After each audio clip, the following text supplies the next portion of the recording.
Hi everyone and welcome again to JK Civil Services. In this video lecture, we will discuss your questions of polity. Question number 1 is what is true about the money bill? Option पूछा है इन दो statements में से true statement कौन है? Option 1 is money bill must be introduced on prior recommendation of the president. This is true. हमने पढ़ा था कि money bill president की prior recommendation से इंट्रोड्यूस होता है, प्रेसिडेंट पहले रिकमेंड करता है फिर लोकसभा में इंट्रोड्यूस होता है. Number second, they can be originate in both the houses of the parliament. This is wrong. हमने पढ़ा था कि सिर्फ लोकसभा में मनी बिल जो है वो इनिशिएट होता है, ओरिजिनेट होता है. Okay, so the correct option is A. Question number 2 is which of the following veto powers is not granted to the president. हमने प्रेसिडेंट की वीटो पावर्स भी पढ़ी थी. वीटो का मतलब होता है, वीटो का लिटरल मीनिंग अगर आप देखें तो वीटो का मतलब होता है कुछ फॉरबिड करना, टू फॉरबिड समथिंग. ठीक है ना.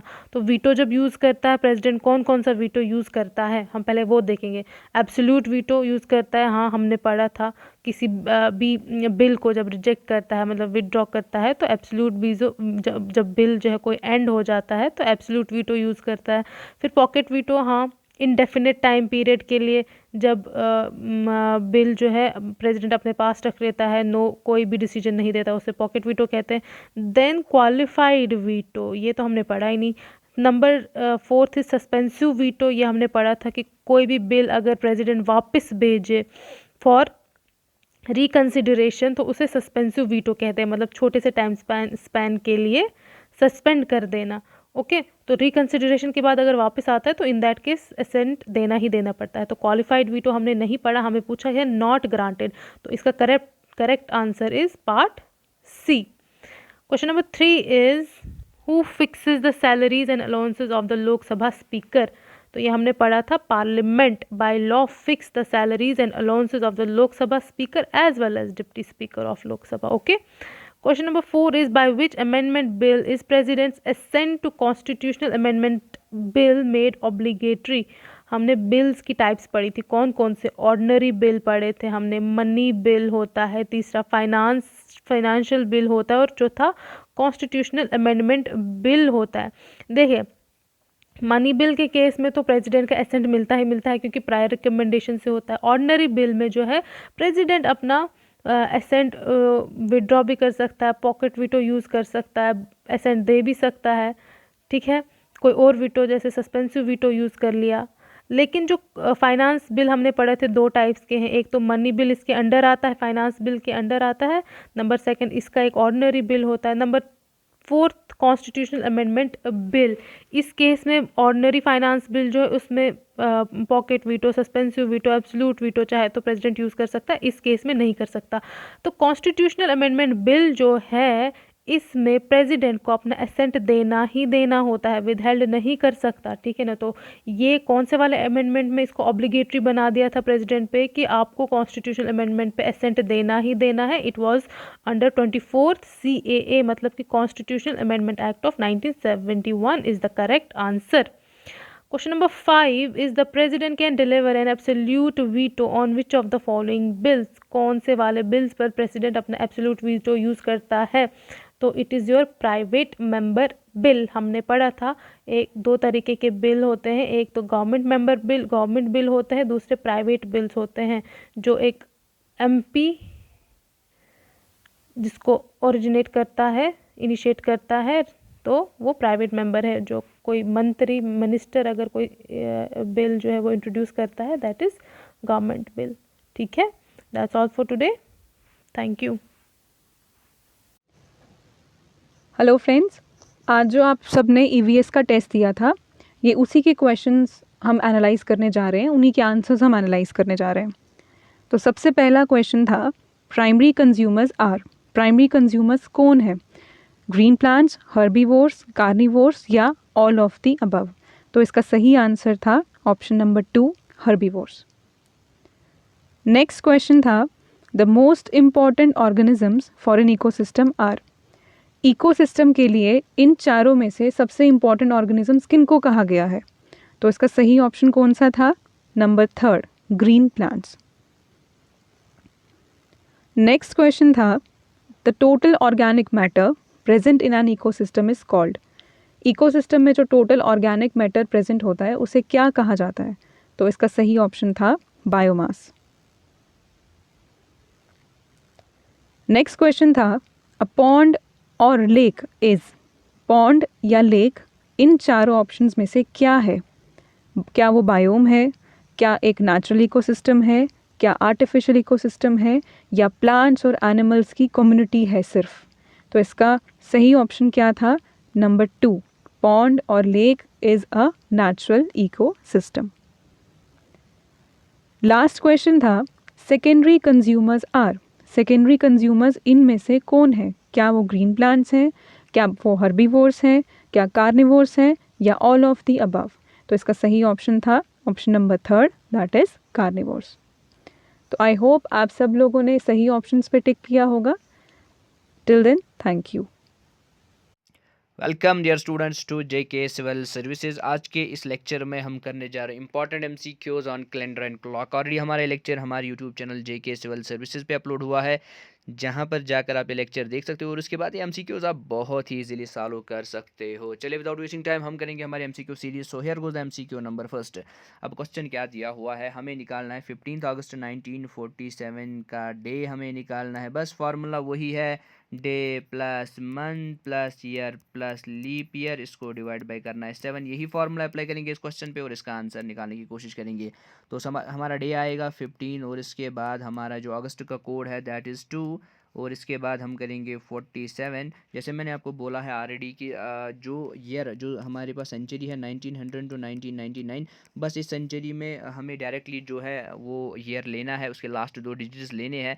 लेकिन अगर सेंचुरी 2000 के ऊपर ऊपर होगी तो 2000, तो जो वो ईयर होगा 2000 से ऊपर ऊपर जो भी ईयर होगा उसमें से माइनस करना है 1900। लेकिन कभी कभार बच्चे कंफ्यूज होते कहते हैं कि अगर अगर कोई और सेंचुरी आएगी तो उसमें हमें क्या करेंगे। पहली पहली बात यह है कि क्वेश्चंस इन्हीं 2 सेंचुरीज में से ज़्यादातर आते हैं। अगर बाकी सेंचुरीज में भी आए उनके लिए भी सेट रूल्स है, कुछ में माइनस करना है तो कुछ में डायरेक्टली हमें लेना है, ठीक है ना। अब हमने यहाँ पर यही 2 सेंचुरीज क्यों किए, क्योंकि आपके 99.99% चांसेस है कि क्वेश्चन इन्हीं 2 सेंचुरीज में से आएंगे, इसलिए हमने यही 2 सेंचुरीज यहाँ पर डिस्कस करी और चांसेस क्या, क्वेश्चन तो यहीं से बनेगा और आए भी क्वेश्चन इन्हीं 2 सेंचुरीज से है। चलिए आगे बढ़ेंगे और इस क्वेश्चन को सॉल्व करने की कोशिश करेंगे। अब 47 को प्लस हमें लीप ईयर करना है, हमें देखना 47 में से कितने लीप ईयर्स होंगे, तो इसको डिवाइड बाय 4 करेंगे तो 4 आएगा हमारा, फिर आएगा 4, तो यहाँ पे रिमाइंडर 3 आएगा, रिमाइंडर को कुछ नहीं करना है तो प्लस 11 यहाँ पर अब हम करेंगे, इस सारे को डिवाइड बाय 7 करेंगे। अब जब हम इस सब को ऐड करेंगे 15 टू 47 11 को ऐड करेंगे तो हमें निकलेगा 75, इसको डिवाइड बाय करना है 7, वही हमारा आंसर होगा। अब देखिए 75 को अब हम जब डिवाइड बाय 7 करेंगे तो 7, देखिए यहाँ पे बहुत सारे बच्चे कंफ्यूज होते हैं, जैसे वो डिवाइड करने लगेंगे 7 1 जा 7, फिर 5 नीचे आएगा, 0 ऊपर चढ़ेगा तो यहाँ पे 0, फिर पॉइंट फिर करेंगे, फिर रिमाइंडर की तलाश में रहेंगे। तो ऐसा प्रोसेस हमें नहीं करना है, हम सीधे सीधे क्या करेंगे, हमारे पास है 75 को डिवाइड बाय करना है 7, तो हम सीधे करेंगे 7 इंटू 10, तो 70 बचा, रिमाइंडर 5 आया, दैट्स आवर आंसर। 5 फ्राइडे का कोड है तो यहाँ पे आंसर सीधे सीधे इसका बी पार्ट फ्राइडे बनेगा। अब चलिए आगे बढ़ेंगे, हमें निकालनी है मिरर इमेज 446 की। तो इस क्वेश्चन को करने के लिए हमने आपको बताया था कि अगर 1 से 11 तक टाइम होगा, बस कुछ नहीं करना है, आपको 1160 में से माइनस करना है वो टाइम। अब अगर 11 से 1 तक होगा तो कुछ नहीं करना है, बस आपको 2360 में से माइनस करना है गिवन टाइम। बस ये 2 फार्मूला अप्लाई करने, आपका आंसर निकला। अब टाइम क्या दिया है 446, मतलब इस वाली कैटेगरी में आएगा, तो क्या करेंगे 1160 में से माइनस करेंगे 446, तो जब ये माइनस करेंगे तो यहाँ पे 4 आएगा, यहाँ पे 1 आएगा, यहाँ पे 7, तो 714 हमारा इसका आंसर आएगा जो पार्ट ए है। चलिए आगे बढ़ेंगे क्वेश्चन नंबर 3 का, क्वेश्चन नंबर 3 यहाँ पर हम सॉल्व करने की कोशिश करेंगे। अब चलिए क्वेश्चन नंबर 3 हमें यहाँ पे क्या दिया हुआ है, ठीक है ना। If it was Saturday on 17 December 2002 then what was the day on. देखिए इस क्वेश्चन को करने के लिए बस हमें याद रखना है कि 2002 जो हमारा है जनरल ईयर है, 2003 भी हमारा जनरल ईयर है, 2004 हमारा लीप ईयर है। अब देखिए पहले हम इसी चीज़ को समझेंगे, यहाँ से डेट क्या दिया हुआ है, यहाँ पे जो हमें यहाँ से जो हमें डेट दिया हुआ है दैट इज़ 27, ठीक है ना, 27 दिसंबर, ठीक है, बस दैट्स इट। अब देखिए 2002 में जब हम देखेंगे तो हमें क्या है यहाँ पे सैटरडे, 2003 में क्या होगी संडे, +1 ही होगा। 2004 में ये सारा प्रोसीजर हमने आपको सिखाया है, 2004 में क्या होगा, अब ये लीप ईयर है तो +2 हो जाएगा, तो संडे मंडे और ट्यूसडे, तो यहाँ पे हमें मिलेगी ट्यूसडे। लेकिन हमें निकालना है 22 दिसंबर को क्या होगा। तो ये सारा जो प्रोसेस है 17 दिसंबर का है।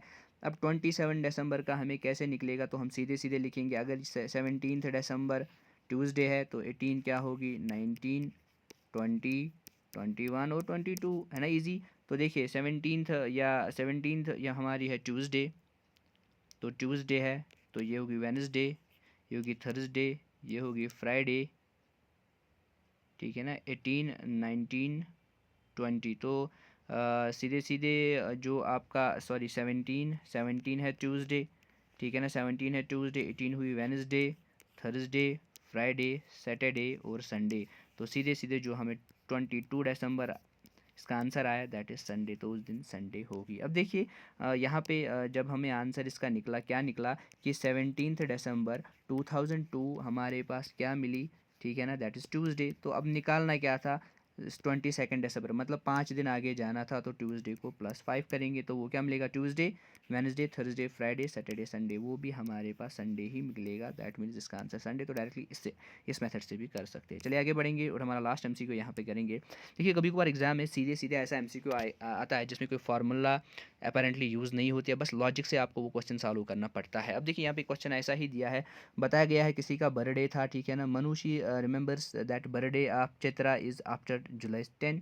तो इसने कहा कि इसका बर्थडे जुलाई 10 के बाद है, लेकिन 17 से पहले। अब 10 के बाद जब बर्थडे होगा तो इसका चांसेस क्या है, तो 11 को हो सकता है, 12 को हो सकता है, 13 को हो सकता है, 14 को हो सकता है, 15 को हो सकता है या 16 को हो सकता है। लेकिन कोई और है, ठीक है ना, ये कह रहा है कि नहीं इसका बर्थडे जो है मुझे याद है ये वेट ये एक सेकेंड, यहाँ पे क्या दिया हुआ, ठीक है यहाँ पे लिखेंगे अब हम। तो मैंने बोला कि जो बर्थडे है 10th के बाद है, तो 11, 12, 13, 14, 15 और 16, ठीक है ना।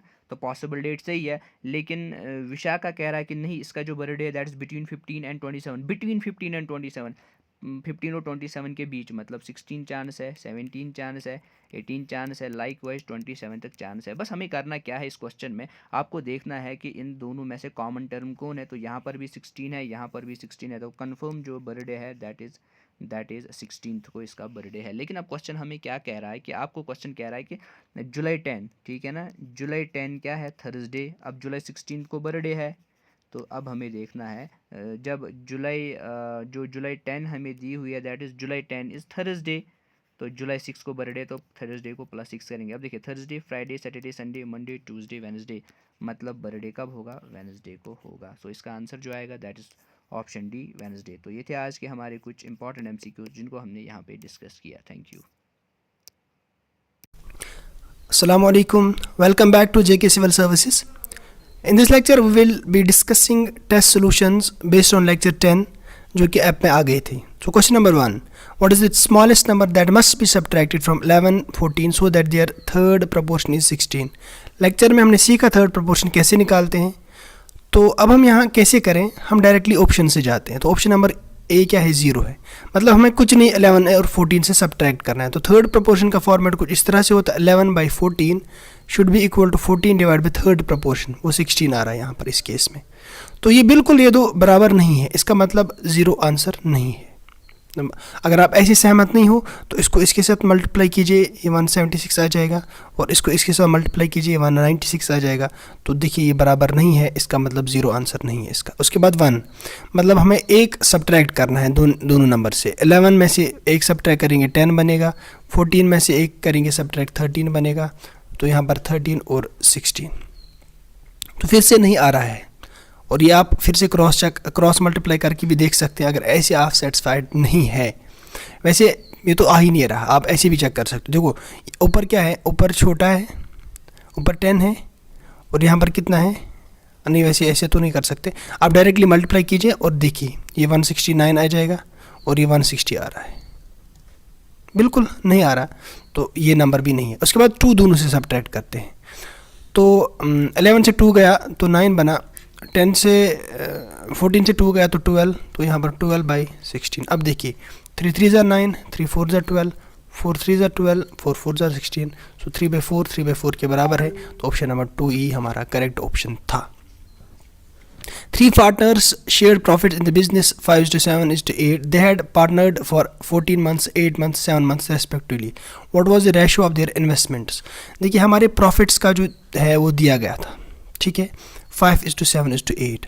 मैंने बताया था रेशियो में हमारा जो इन्वेस्टमेंट इनटू टाइम होता है वो प्रॉफिट के बराबर होता है। अब यहाँ पर इन्वेस्टमेंट ही नहीं पता थी, तो प्रॉफिट डिवाइड बाई टाइम, तो प्रॉफिट 5 है और टाइम अलग अलग दिया है 14, 8 और 7। तो आप देख सकते हैं आपको इन्वेस्टमेंट क्या निकल के आएगी, 5/14, 7/8, 8/7। यहाँ पर इन तीनों का आप एलसीएम देखो कितना आ जाएगा, 14, 8 और 17। 14 तो नहीं होगा, इंटू 8 में देखो, 8 में 4 2 आया है, 4 2 तो ऑलरेडी आया, तो 14 इंटू 4 इसका एलसीएम होगा। सो कितना होगा, 4 4 16, 4 1 4 5, तो 56 एलसीएम है। सो 56 को मल्टीप्लाई कीजिए, वही हमारा आंसर है। 7 8 56, 8 7 56, 14 4 56, 4 5 20, 7 6 49, 8 8 64। तो option number B is the correct answer. ABC entered into a partnership investing इतना find their respective shares in annual profit of, देखो इतना, तो प्रॉफिट बताया गया है टोटल कितना आया है। अब इन्वेस्टमेंट भी दिया गया है, पहले इन्वेस्टमेंट का रेशो निकालते हैं। ये 3 गए, ये 3 गए, ये 3 गए, 5 7 35, 5 9 45, 5 11 55, तो रेशो आ गया इसका। अब यही तो प्रॉफिट का भी रेशो होगा, 7 9 11, क्योंकि यहाँ पर टाइम का बिल्कुल जिक्र नहीं है। अब ये 7 9 और 11 ये सारा प्रॉफिट है, तो 9 11 कितना हो गया, 20, और ये हो गया 27, मतलब टोटल ये प्रॉफिट जो हमारा है वो 27 हिस्से है। और वो किसके बराबर है, वो है 40500, जो कि यहाँ पे बताया गया है। अब यहाँ से आप निकाल सकते हो, 9 3 27, और यहाँ पे आप 9 4 36, 4 बजे 4 9 5 45, 0 0, 3 1 3, 3 15 45, 0 0। सो एक रेशो बराबर निकला 1500, तो आप देख सकते हो किसके बराबर आ जाएगा। देखिए ऑप्शन में एक चीज़ थी, जब आप ये देखोगे तो ए ऑप्शन तो करेक्ट हर एक सेम है, तो देखने की ज़रूरत नहीं है। बी भी देख लो, सबका सेम है, खाली सी देखना है। तो मतलब हम सीधे करेंगे 1500 इंटू 11, सो कितना आ जाएगा, 0 0 1500 1500 0 0, तो 5 6 16500 is the correct answer. A man walks 20 kilometers in 5 hours. How much time will take for him to walk 32 kilometer? ये हम यूनिटरी मेथड से भी कर सकते हैं, लेकिन मैंने आपको डायरेक्टली प्रोपोर्शनल इन्वर्सली प्रोपोर्शनल सिखाया, तो मैं चाहता हूँ उस तरीके से आप ये क्वेश्चन सॉल्व करते। So a man walks 20 kilometres, मतलब distance is directly proportional time, जितना टाइम देगा उतना डिस्टेंस चलेगा ये, तो distance is equal to constant, some constant into time. Okay, अब यहाँ पर कितना है, डी है यहाँ पर। अब मैं खुद ये जनरेट कर रहा हूँ ताकि आपको ये समझाऊँ कि ऐसी होती है ये चीज़, रिलेशन, डायरेक्ट रिलेशन और इनवर्स रिलेशन। तो डिस्टेंस 20 थी और टाइम 5 था, वो है सी के बराबर, तो सी निकल के आया 4। अब दूसरे केस में यहाँ पर तो कॉन्स्टेंट निकाला, दूसरे केस में हमें क्या निकालना था, दूसरे केस में डिस्टेंस पता थी, कॉन्स्टेंट भी पता थी और टाइम निकाला था। सो ये 32 डिवाइड बाई कॉन्स्टेंट 4 है, तो टाइम निकल के आता 4 8000। और वो ये तो आप डायरेक्टली रिलेशन भी अपनी लगा सकते हो, लेकिन मैंने आपको समझाया किस तरह से हम इस चीज़ को अंडरस्टैंड करेंगे अगर कोई और क्वेश्चन आ जाएगा। अब देखिए और एक क्वेश्चन है, A and B enter into a partnership with a capital of 7:9। Okay, at the end of 8 months A withdraws, if they receive the profit in the ratio 8:9, how long. तो ये देखो profit का ratio बताया है, investment का ratio बताया था। Okay, अब टाइम यहाँ पर इसका पता है हमें 8 है।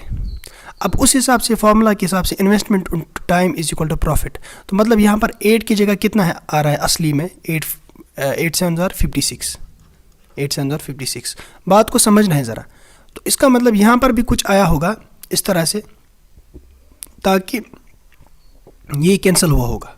तो कितना आया होगा, 8 शो कर रहा है 56 को, सो दैट मीन्स ये 7 से कैंसिल हुआ होगा, 8 7 56। तो 1 शो करेगा 7 को, 9 शो करेगा 7 इंटू 9 हो गया 63 को। तो इन रियलिटी यहाँ पर वैल्यूज़ कुछ इस तरह से हैं।